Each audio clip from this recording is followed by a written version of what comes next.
In this video, I'm going to talk about many different pencil shading tips and tools along with some eraser hacks.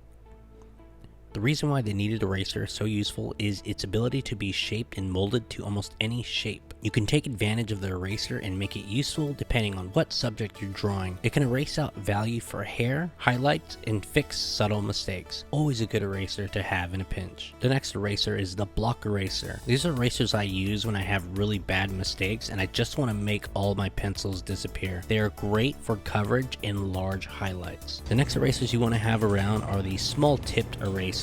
Now there are many variations of these types of erasers. I have a few, and they're definitely useful for those tiny subtle details when you want to get in really close. You can even use an X-Acto knife to make those points even smaller. It's probably one of the most useful eraser that you might get the most use out of when it comes to drawing with the eraser. Let's move on to the many tools we can use to shade. And there's many tools you might already have in your own home. The first shading tool you'll definitely have, I hope, is tissue paper. Any tissue paper will do. It takes some practice, but you can learn in minutes to get very fine shading and might be the best tool you can use to shade. Very cheap and very easy to use. Another shading tool art students will be familiar with is a blending stump. They are quite tricky to use if you don't have a lot of practice with them. I never liked them very much, but I'm sure they might complement your style, and they are very inexpensive at most art stores. One of my favorite and most trusted shading tool is a chamois. They give you very fine gradients, always work well, and last a while. You can wash them when they get too dirty. Just be careful about using them with too much built up graphite or charcoal. They can really mess up a drawing. Another common shading technique is the brush shading technique. It gives you a really nice shade, and I think it's really great for getting smaller areas that a lot of other shading techniques can't get in as well. It's kind of like painting, but with graphite or charcoal. A proper shading tool on the fly. A little bonus tip is for sharpening both your eraser and pencils. You can use fine sandpaper for fine-tuning your sharp points on your pencils, and erasers was something so common in the house. I hope you enjoyed that quick video. If you like this video, please like and subscribe, and I'll see you next time.